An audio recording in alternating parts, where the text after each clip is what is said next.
જો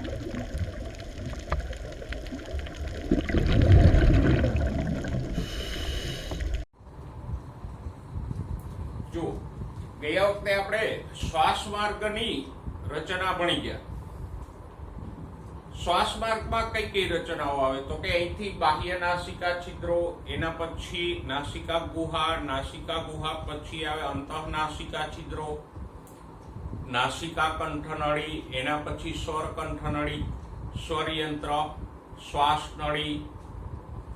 શ્વાસનળીનું વિભાજન થાય પ્રાથમિક શ્વાસવાહિકાઓમાં. પ્રાથમિક શ્વાસવાહિકા પછી આવે દ્વિતીય શ્વાસવાહિકાઓ, તૃતીય કે ખંડીય શ્વાસવાહિકાઓ વાહિનીઓમાં વિભાજિત થાય. આ તૃતીય શ્વાસવાહિનીઓ શ્વાસવાહિકાઓમાં વિભાજિત થાય અને શ્વાસવાહિકાઓ છે એ એકદમ બારીક અંત્ય કે સૂક્ષ્મ શ્વાસવાહિકાઓમાં વિભાજિત થાય અને સૂક્ષ્મ શ્વાસવાહિકાના છેડે હોય વાયુકોષ્ઠ નામના પોલાણો. એટલે બાહ્ય નાસિકા છિદ્રથી વાયુકોષ્ઠ સુધી શ્વાસ માર્ગના અંગોને આપણે ક્રમશઃ ભણી ગયા, લખી ગયા. એને બરાબર યાદ રાખજો. હવે આજે જોઈએ ફેફસાની રચના. આપણે બે ફેફસાઓ ધરાવીએ.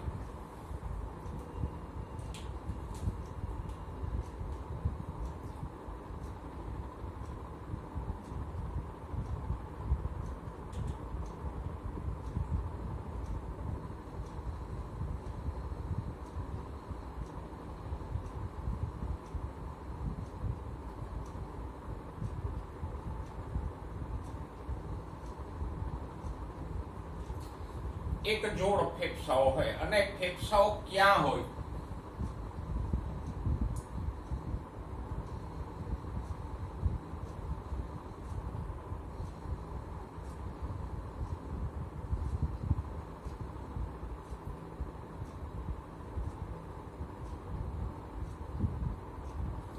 ઉરસ ગુહામાં આવેલ હોય.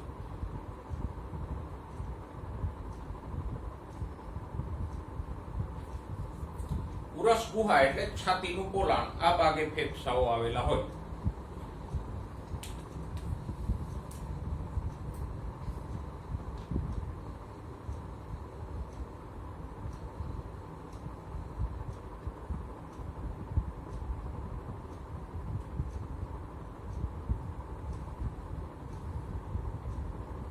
આ એક મનુષ્ય શરીરની આકૃતિ આપણે દોરીએ તો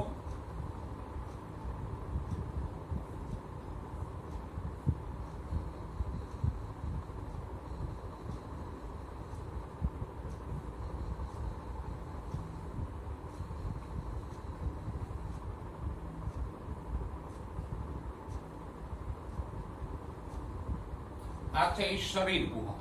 અને આપણે ભણી ગયા કે શરીર ગુહામાં વચ્ચે અહીંયા એક આડો પડદો હોય, એને કહીએ ઉરોદર પટલ.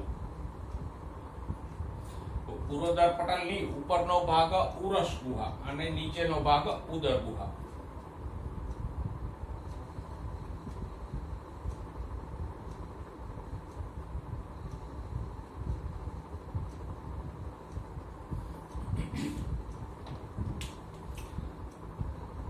તો આ ઉરસ ગુહાની અંદર બે ફેફસાઓ હોય, એની ફરતે પાંસળીઓ આવેલી હોય.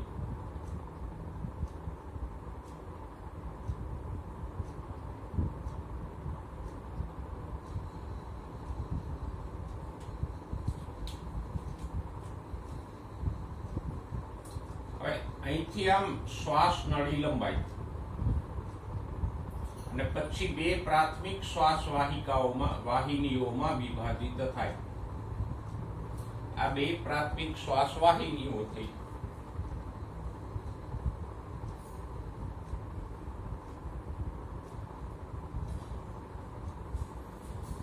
અને બંને એક એક ફેફસામાં જાય.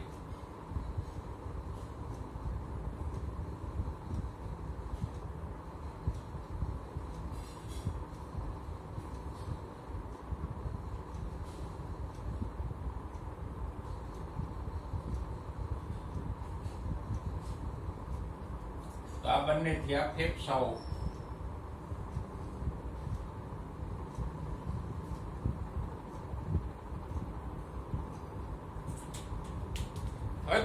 ફેફસાઓની ફરતે ફુફ્ફુસ આવરણ નામનું આવરણ હોય.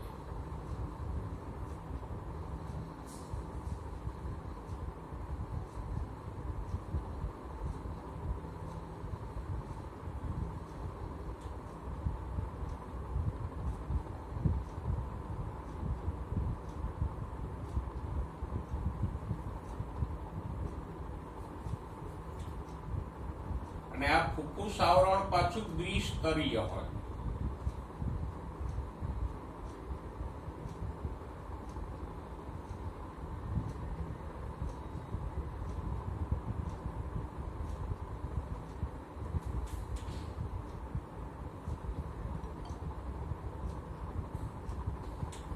બે સ્તરનું હોય ફુફ્ફુસ આવરણ. એનું અંદરનું સ્તર એટલે અંતઃ ફુફ્ફુસ આવરણ આમ ફેફસાની સપાટી સાથે જોડાયેલું હોય.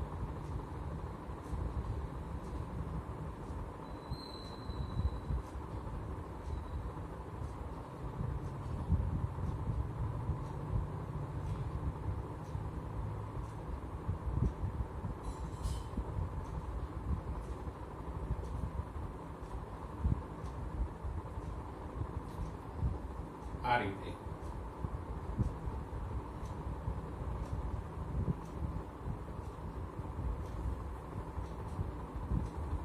તો આ થયું અંતઃ ફુફ્ફુસ આવરણ, જે ફેફસાની સપાટી સાથે જોડાયેલું છે. અને એની ફરતે હોય બાહ્ય ફુફ્ફુસ આવરણ.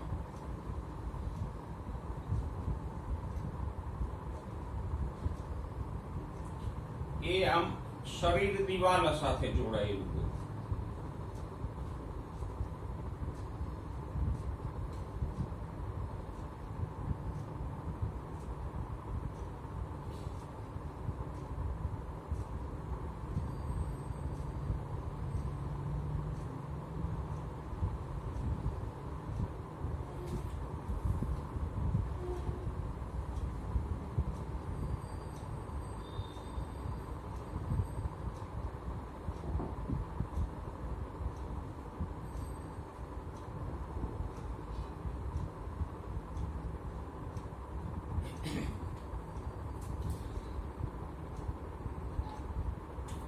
તો ફુફ્ફુસ આવરણનું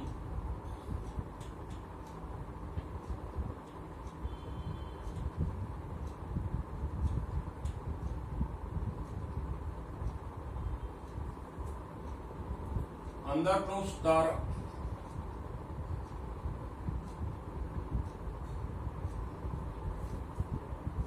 ફેફસાની સપાટી સાથે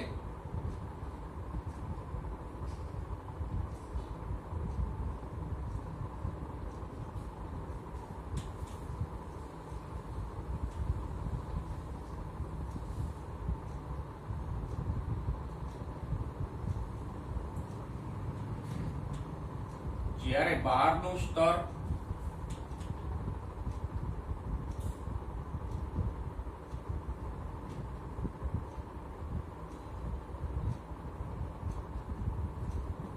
શરીર દિવાલ સાથે જોડાયેલું હોય.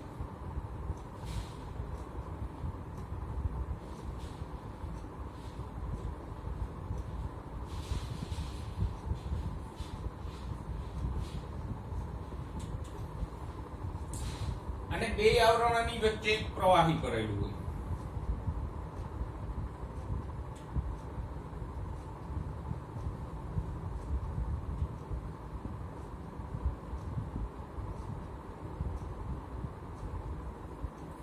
એ પ્રવાહીને કહેવાય ફુફ્ફુસ પ્રવાહી. જો ફેફસા સાથે સંકળાયેલી કોઈ પણ રચના હોય તો એના માટે આપણે શબ્દ વાપરીએ ફુફ્ફુસ. જેમ કે ફુફ્ફુસ આવરણ એટલે ફેફસાની ફરતે આવેલું આવરણ, ફુફ્ફુસ ધમની એટલે ફેફસામાં જતી ધમની.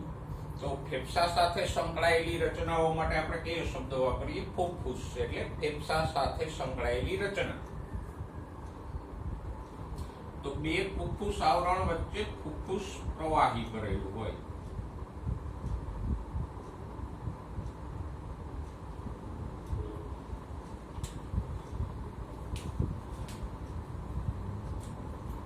અહીંયા આમ બે આવરણોની વચ્ચે એક પ્રવાહી હોય, એને કહેવાય ફુફ્ફુસ પ્રવાહી.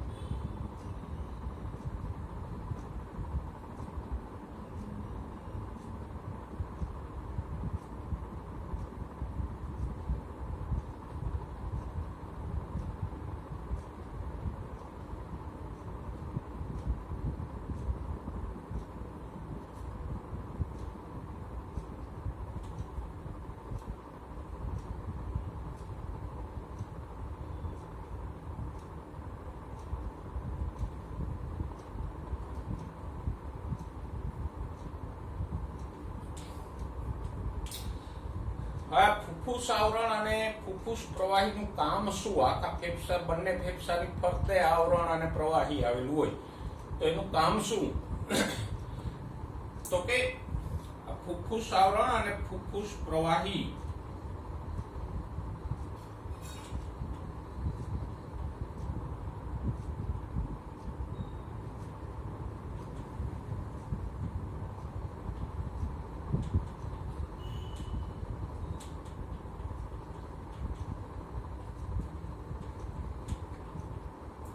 ઘર્ષણ અટકાવે. બરાબર?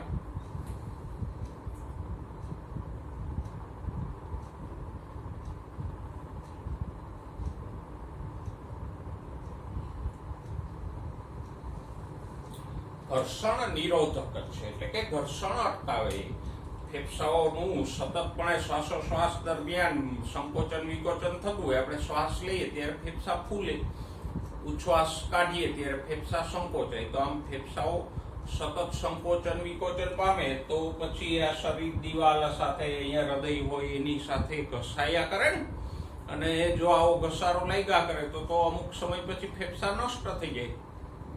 તો એ ઘસારો ના લાગે એટલા માટે ફેફસાની ફરતે આવું ફુફ્ફુસ આવરણ અને ફુફ્ફુસ પ્રવાહી આવેલું હોય કે જે ફેફસાઓને ઘસારો ન લાગવા દે, ઘસારો અટકાવે. તો આપણે ફેફસા ફરતેની રચના જોઈ, ફુફ્ફુસ આવરણ અને ફુફ્ફુસ પ્રવાહી.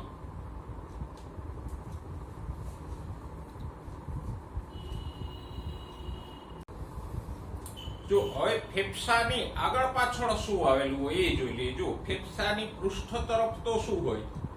પૃષ્ઠ એટલે પાછળ, પૃષ્ઠ એટલે પાછળ તરફ શું હોય? કરોડ સ્તંભ હોય ને અહીંયા. પછી વક્ષ, વક્ષ એટલે આગળ તરફ શું હોય? અહીંયા એક હાડકું હોય, એને કહેવાય ઉરોસ્થિ. પાર્શ્વ બાજુએ શું હોય? પાર્શ્વ એટલે સાઈડમાં શું હોય? પાંસળી. અને પશ્વ એટલે નીચેની તરફ શું હોય? તો કે ઉરોદર પટલ. એટલે આમ ફેફસાની ફરતે કઈ કઈ રચનાઓ આવેલી હોય? તો કે પૃષ્ઠ તરફ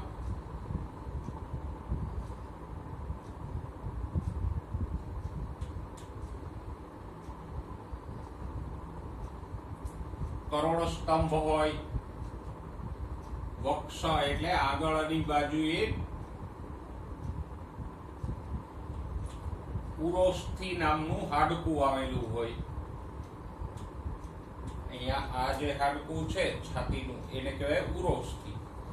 પાર્શ્વ બાજુએ, પાર્શ્વ એટલે સાઈડમાં,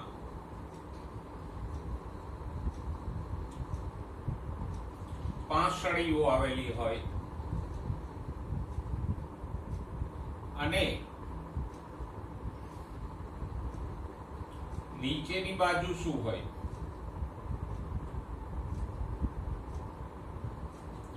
ઉરોદર પટલ હોય. અહીંયા આપણે જોઈ શકીએ કે આ ઉરોદર પટલ અહીંયા નીચે આવેલો છે. તો ફેફસાની ફરતે આટલી રચનાઓ હોય. હવે ફેફસાની રચનામાં આગળ વધીએ પેલા એક બે શબ્દો સમજી લઈએ. શ્વાસ માર્ગમાં બે ભાગો પડે. આપણે જે શ્વાસ માર્ગ ભણ્યા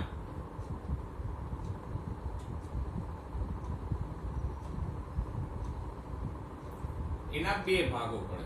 એક છે સંવહન ભાગ અને બીજો ભાગ પડે વિનિમય ભાગ.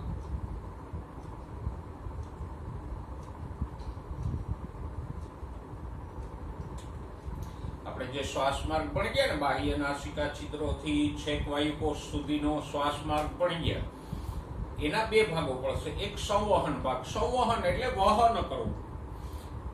બાહ્ય નાસિકા છિદ્રોથી લઈ અને અંત્ય શ્વાસ વાહિકા સુધીનો માર્ગ છે, એ નલિકાઓ ફક્ત વાયુઓનું વહન જ કરે છે, હવાનું અંદર બહાર વહન જ કરે છે. એમાં O2 CO2 ની આપલે નથી થતી.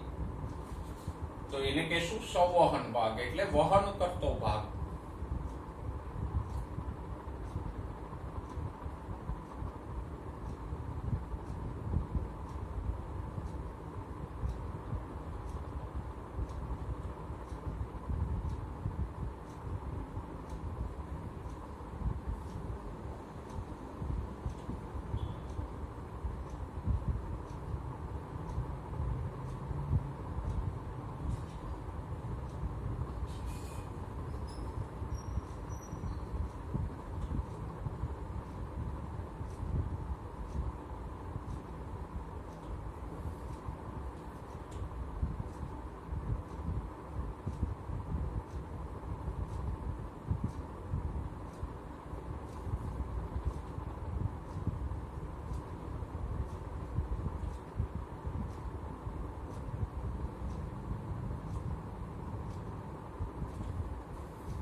એમાં O2 CO2 ની આપલે થતી નથી.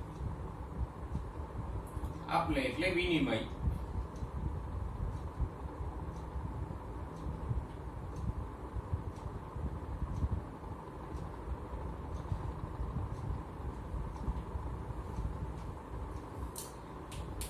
તો શ્વાસમાર્ગનો જે ભાગ ફક્ત વાયુઓનું વહન જ કરે છે એને કહેશું સંવહન ભાગ. અને સંવહન ભાગ ક્યાંથી ક્યાં સુધીનો છે?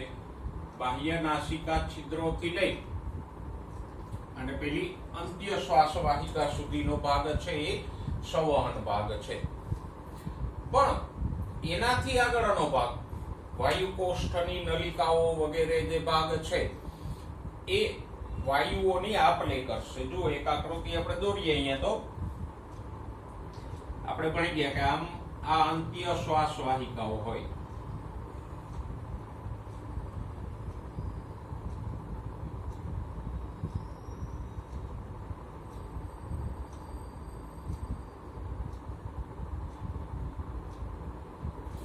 પણ પછી એના છેડે સીધો વાયુકોષ્ઠ ન હોય, એમાંથી પણ ફાંટાઓ પડે, વાયુકોષ્ઠ નલિકા નામના.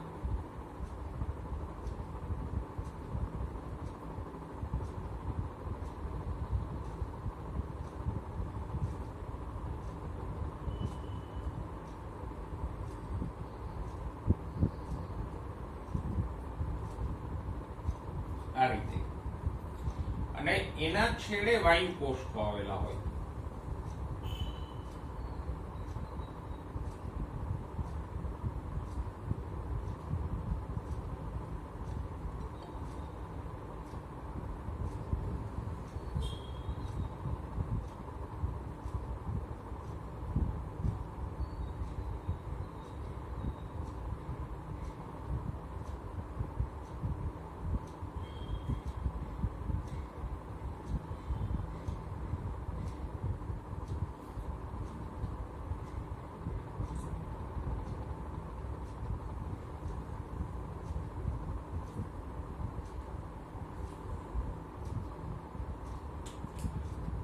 તો બાહ્ય નાસિકા છિદ્રથી લઈ અને અહીંયા સુધીનો ભાગ છે એમાં ફક્ત વાયુઓની અવર જવર જ થાય, આપલે નહીં થાય.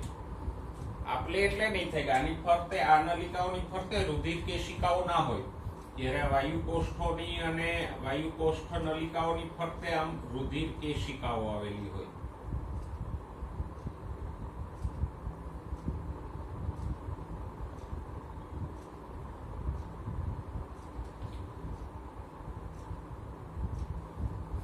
તો આજે અંત્ય શ્વાસ વાહિકાઓથી આગળનો ભાગ છે એને કહેશું વિનિમય ભાગ.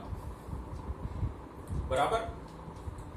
વિનિમય ભાગ એટલા માટે કે આમાં O2 CO2 ની આપલે થાય. અહીંયા જે ઓક્સિજન આવ્યો હોય એ રુધિરમાં જાય અને રુધિરનો CO2 વાયુકોષ્ઠમાં આવે, એટલે ત્યાં વાયુઓની આપલે થાય છે. માટે આ વાયુકોષ્ઠ નલિકાઓ અને વાયુકોષ્ઠોને આપણે શું કહીશું? વિનિમય ભાગ.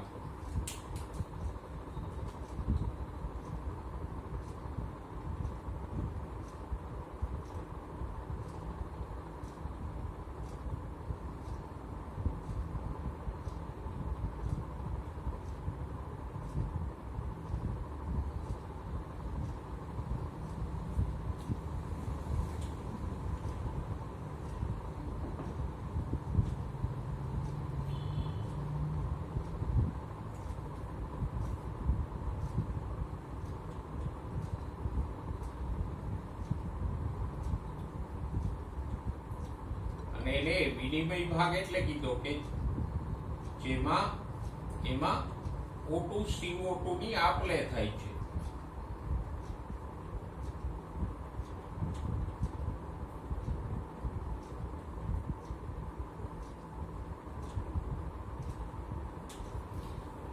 તો આમ શ્વાસ માર્ગને આપણે કાર્યની દ્રષ્ટિએ બે ભાગમાં વહેંચી શકીએ. એક સંવહન ભાગ જે ફક્ત વાયુઓનું વહન કરે છે, એમાં કોઈ વિનિમય થતો નથી, અને બીજો વિનિમય ભાગ કે જેમાં O2 CO2 ની આપ-લે થાય છે. સંવહન ભાગ ક્યાંથી ક્યાં સુધીનો છે? તો કે બાહ્ય નાસિકા છિદ્રથી અંત્ય શ્વાસ વાહિકા સુધીનો આખો માર્ગ છે એ સંવહન ભાગ છે. જ્યારે વાયુકોષ્ઠ નલિકાઓ અને વાયુકોષ્ઠ સુધીનો ભાગ છે, આટલો ભાગ એ વિનિમય માર્ગ છે કે જેમાં O2 CO2 ની આપ-લે થાય છે. તો આ શ્વાસ માર્ગના આપણે બે ભાગો પાડ્યા.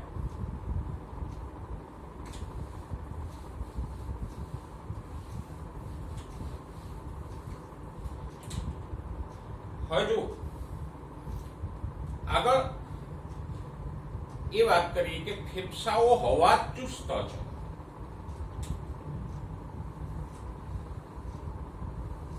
ફેફસાઓ કેવા છે? હવાચુસ્ત છે. એમાં ફક્ત આ માર્ગે જ વાયુઓની અવર જવર થઈ શકે. આ માર્ગે એટલે અહીંથી, બાકી ક્યાંયથી હવાની અવર જવર થઈ શકતી નથી. અને આ હવાચુસ્ત હોવું એ શ્વાસોશ્વાસ માટે જરૂરી છે. હવે અહીંયા આપણે સિમ્પલ એક રચનાથી દર્શાવીએ તો જુઓ, આપણે બે ફુગ્ગાઓ લઈએ.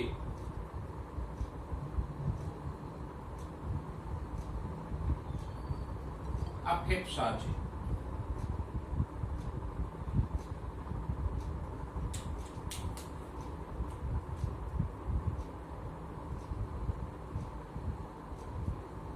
અને એની ફરતે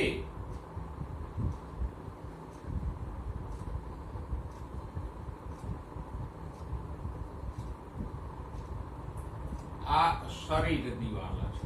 તો અહીંયા પણ હવાચુસ્ત રચના જ છે. આ એક જ માર્ગ છે ત્યાંથી હવા અંદર આવે કે બહાર જાય. બાકીની રચના હવાચુસ્ત છે.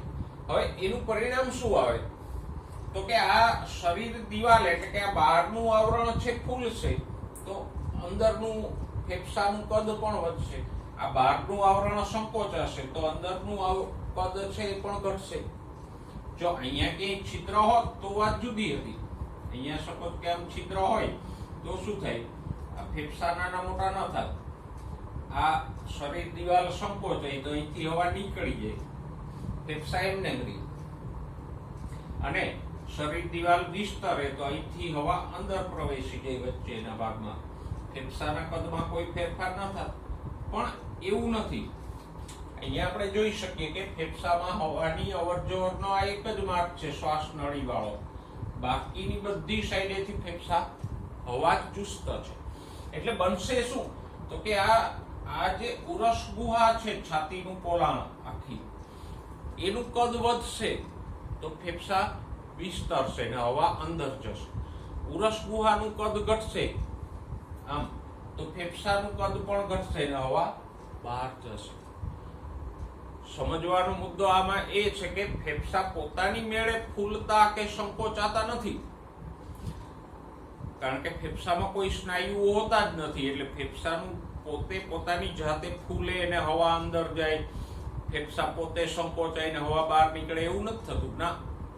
પણ આ ઉરસ ગુહા છે એનું કદ વિસ્તરે તો એની પાછળ પાછળ ફેફસાનું કદ પણ વિસ્તરે અને હવા અંદર જાય. એટલે શ્વાસોશ્વાસની ક્રિયા છે એને માટે ઉરસ ગુહા અને ઉરોદર પટલ જવાબદાર છે, ફેફસાઓ નહીં.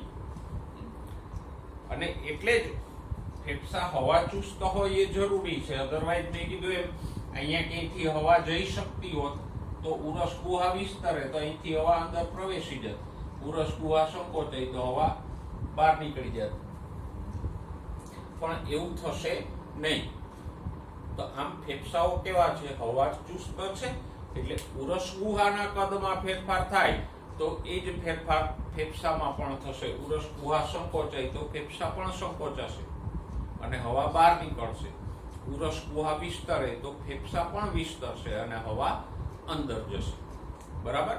એટલે આખી શ્વાસોશ્વાસની ક્રિયા છે એ ઉરસ ગુહાના વિસ્તરણ સંકોચન આધારિત છે. બાકી ફેફસાના કદમાં આપણે સીધો ફેરફાર નથી કરી શકતા કે ફેફસા પોતે વિસ્તરે ને પોતે સંકોચાય, એવું શક્ય બનતું નથી. તો આ એક બાબતને ધ્યાનમાં રાખજો કે ઉરસ ગુહા હવા ચુસ્ત છે, ફેફસાઓ હવા ચુસ્ત ખંડો છે. એટલે ઉરસ ગુહાનો કદમાં ફેરફાર થશે તો ફેફસાના કદમાં પણ ફેરફાર થશે. ઓકે, હવે જો આગળ જે શ્વસનમાં સમાવિષ્ટ તબક્કાઓ,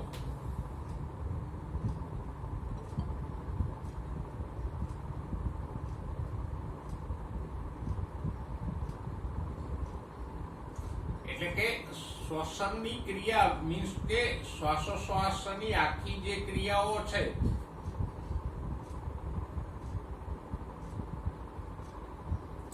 એમાં કયા કયા તબક્કાઓ આવે? જો પુસ્તકમાં એક થોડાક અટપટી ભાષામાં લખેલા છે, 5 તબક્કાઓ છે. એમાંનો પહેલો તબક્કો કયો છે? તો કે શ્વાસોશ્વાસ અથવા શ્વસન કે વાયુ વિનિમયમાં પહેલા શું આવે? તો કે શ્વાસ દ્વારા વાતાવરણની હવા અંદર તરફ દાખલ થાય. તો પહેલો તબક્કો કયો આવે? શ્વાસ.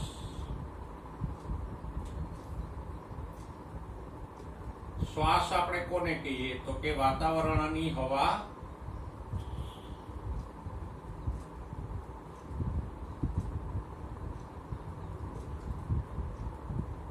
ફેફસામાં દાખલ થાય એને આપણે શું કહીએ? શ્વાસ. તો એ શ્વાસોશ્વાસ કે શ્વસનનો પહેલો તબક્કો છે. બરાબર? પછી બીજો તબક્કો કયો આવે? હવા અંદર ગઈ પછી શું થાય? તો કે વાયુકોષ્ઠ અથવા તો પેલો જે વિનિમય ભાગ છે એમાં વાયુ વિનિમય થાય.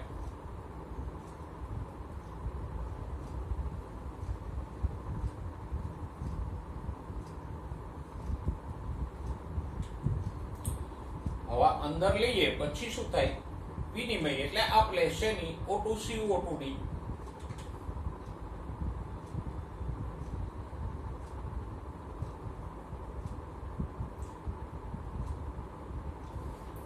વાયુકોષ્ઠમાં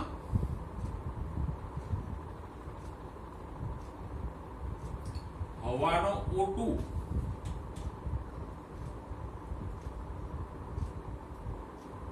રુધિરમાં પ્રસરે અને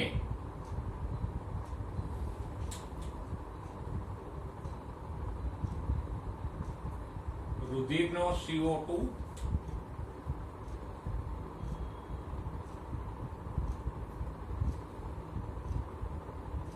વાયુકોષ્ઠમાં પ્રસરે.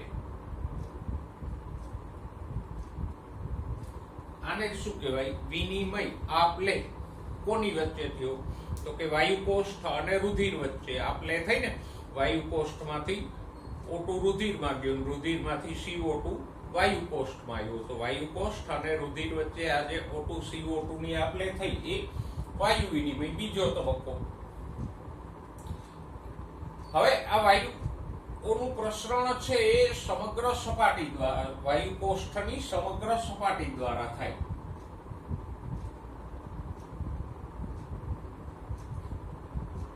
મિશ્રણ એટલે વિનિમય.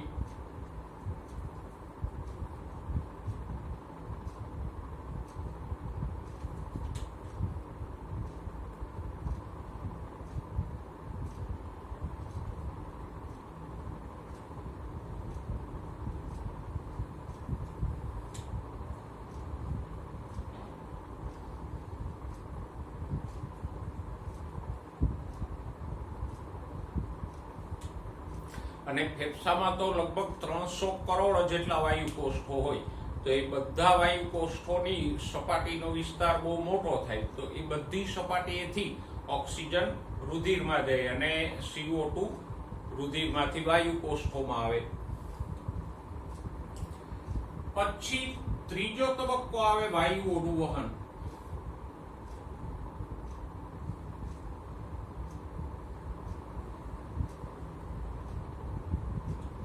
રુધિરમાં જે O2 ગયો છે એ રુધિર દ્વારા શરીરના બધા કોષો સુધી પહોંચશે, કારણ કે ઓક્સિજનનો વપરાશ ક્યાં થાય?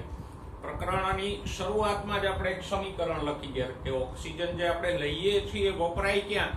કોષની અંદર પેલું ગ્લુકોઝનું દહન કરવાની ક્રિયામાં વપરાય. તો પછી આપણે જે ઓક્સિજન લઈએ એ કોષો સુધી પહોંચવો જોઈએ ને, તો એ કોષો સુધી કેવી રીતે પહોંચે? તો કે રુધિર દ્વારા. અને કોષની અંદર એ જે ગ્લુકોઝના દહન દરમિયાન CO2 પેદા થાય છે, રુધિર દ્વારા વહન પામીને વાયુ કોષ્ઠ સુધી આવે.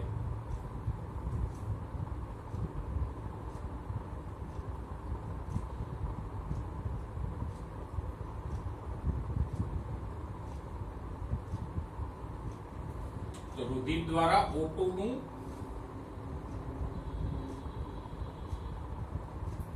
કોષો સુધી વહન થાય.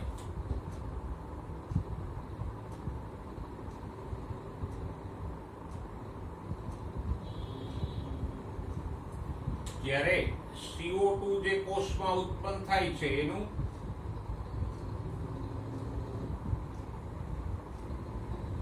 કોષોથી વાયુ કોષ્ઠ સુધી વહન થશે.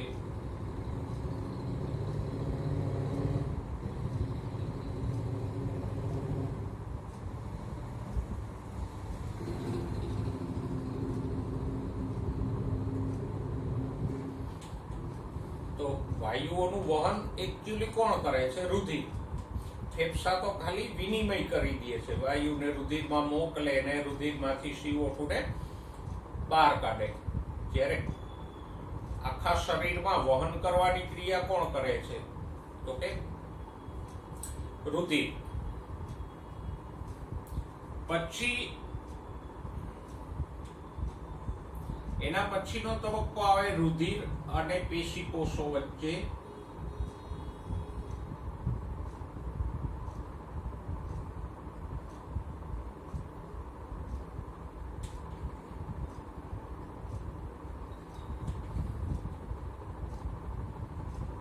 વાયુઓની આપ-લે થાય.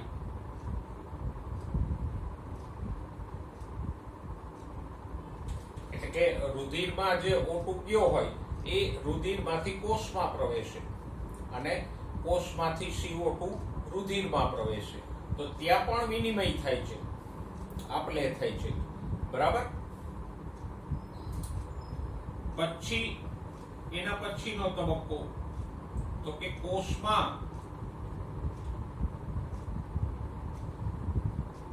O2 જે આવ્યો છે એ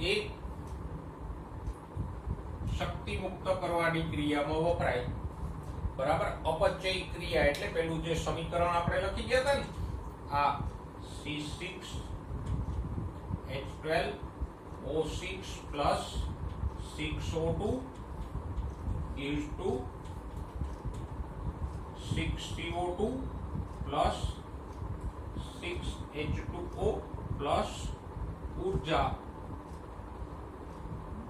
તો અહીંયા આ ગ્લુકોઝનું વિઘટન થયું એટલે આને આપણે અપચય ક્રિયા કહીએ.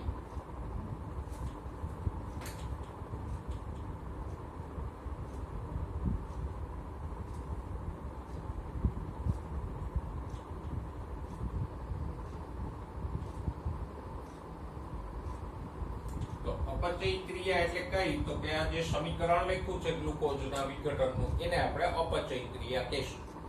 કારણ કે અપચય ક્રિયાઓ એને કહેવાય જેમાં કોઈ અણુનું વિઘટન થતું હોય. તો અહીંયા ગ્લુકોઝનું વિઘટન થાય છે આ ક્રિયામાં, એટલે આ પ્રક્રિયાનો પ્રકાર કેવો થયો? અપચય પ્રકારની પ્રક્રિયા થઈ. તો એમાં આ O2 વપરાય છે ને એમાંથી CO2 મુક્ત થાય છે.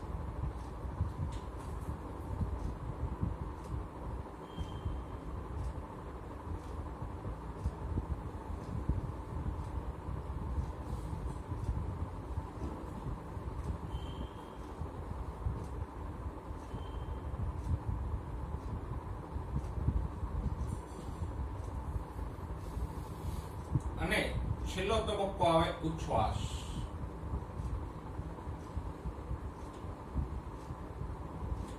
ઉચ્છ્વાસ કોને કહેશું? તો કે ફેફસાની હવા વાતાવરણમાં મુક્ત થાય એ ઉચ્છ્વાસ.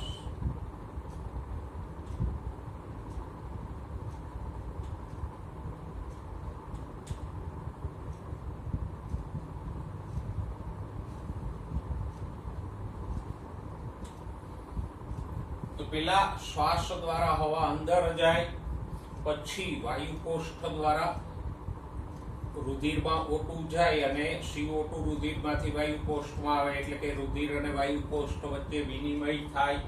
પછી રુધિર દ્વારા વાયુઓનું વહન થાય, ઓક્સિજન કોષો સુધી પહોંચે અને CO2 કોષોથી ફેફસા સુધી પહોંચે.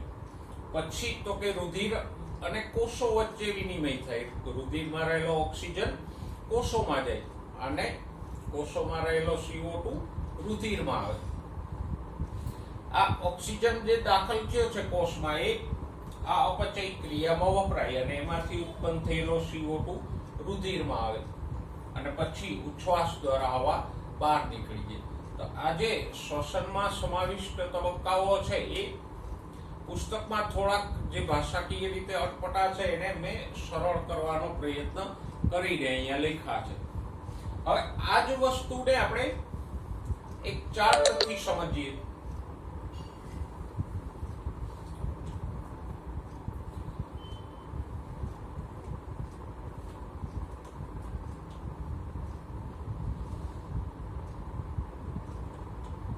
જો વાતાવરણની હવા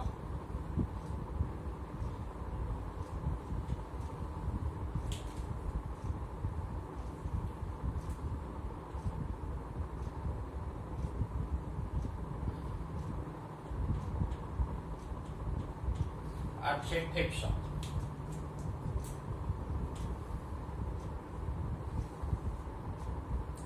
તો વાતાવરણની હવા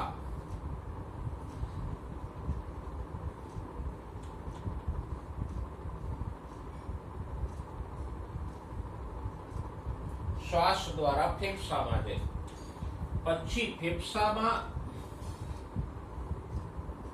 આપણે ફેફસા એવો શબ્દ નહીં વાપરીએ, સીધો વાયુ કોષ્ઠ એવો શબ્દ જ વાપરીએ.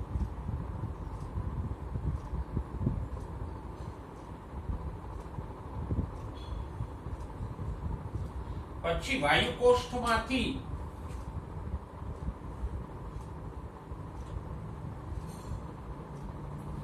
O2 જશે રુધિરમાં.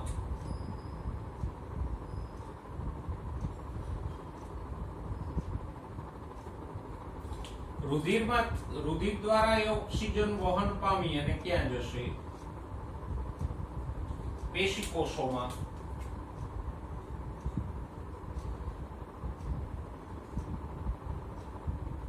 પેશી કોષો એટલે શરીરની પેશીના કોષો. અને એની અંદર શું થાય? તો કે ઓક્સિજન છે આ ક્રિયામાં વપરાશે.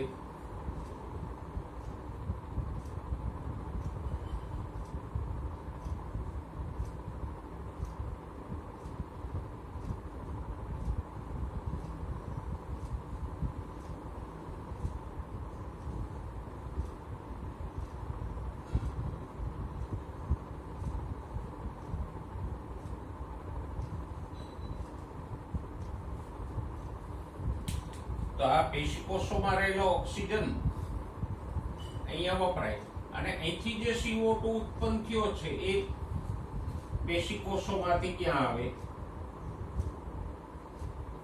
રુધિરમાં, રુધિર દ્વારા વહન પામીને ક્યાં પ્રસરે? વાયુકોષ્ઠમાં, અને વાયુકોષ્ઠમાંથી ઉચ્છ્વાસ દ્વારા જશે વાતાવરણમાં.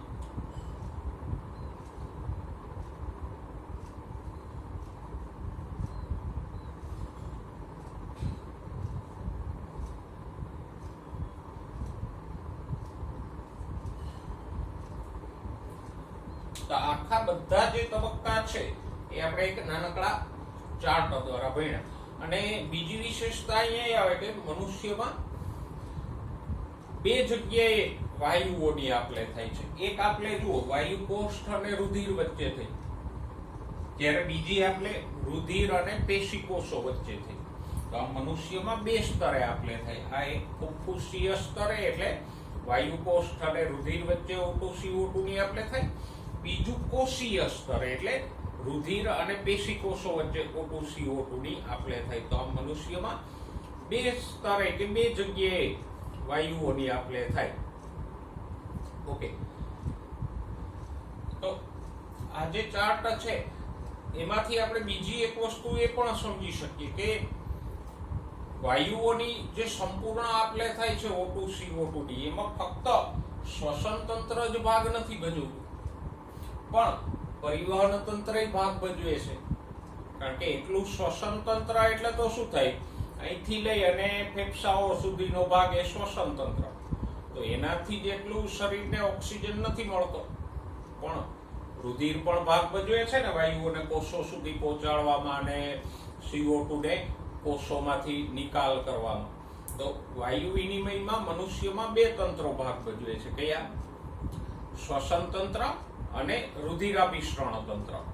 રુધિર, હૃદય એ બધું રુધિરાભિસરણ તંત્રનો ભાગ છે. તો આમાંથી આપણે બે વસ્તુઓ સમજી શકીએ કે તો મનુષ્યમાં વાયુ વિનિમય બે સ્તરે થાય. ફુફ્ફુસીય સ્તરે એટલે વાયુકોષ્ઠ અને રુધિર વચ્ચે, અને બીજું કોષીય સ્તરે એટલે રુધિર અને પેશીકોષો વચ્ચે. આ એક બાબત. બીજી વસ્તુ એ છે કે મનુષ્યમાં વાયુ વિનિમયમાં બે તંત્રો ભાગ લે, શ્વસન તંત્ર અને પરિવહન તંત્ર. તો આજે શ્વસનમાં સમાવિષ્ટ તબક્કાઓ છે એમાં આખી પ્રક્રિયા આવી ગઈ જે આપણે ચેપ્ટરની અંદર ભણવાના છીએ. ચેપ્ટરમાં આપણે શ્વાસ કેવી રીતે થાય એ આગળ ભણશું, ઉચ્છ્વાસ કેમ થાય એ પણ ભણશું, પછી વાયુકોષ્ઠમાંથી રુધિરમાં વાયુઓ કેમ પ્રવેશે અને રુધિર દ્વારા વહન કેમ થાય એ પણ ભણશું. અને આ જે પ્રક્રિયા છે આખી એ આપણને 14મા પ્રકરણમાં આપી છે. એટલે પ્રકરણ નંબર 17 અને 14માં આ આખી જ ક્રિયા આપણે ભણવાની છે.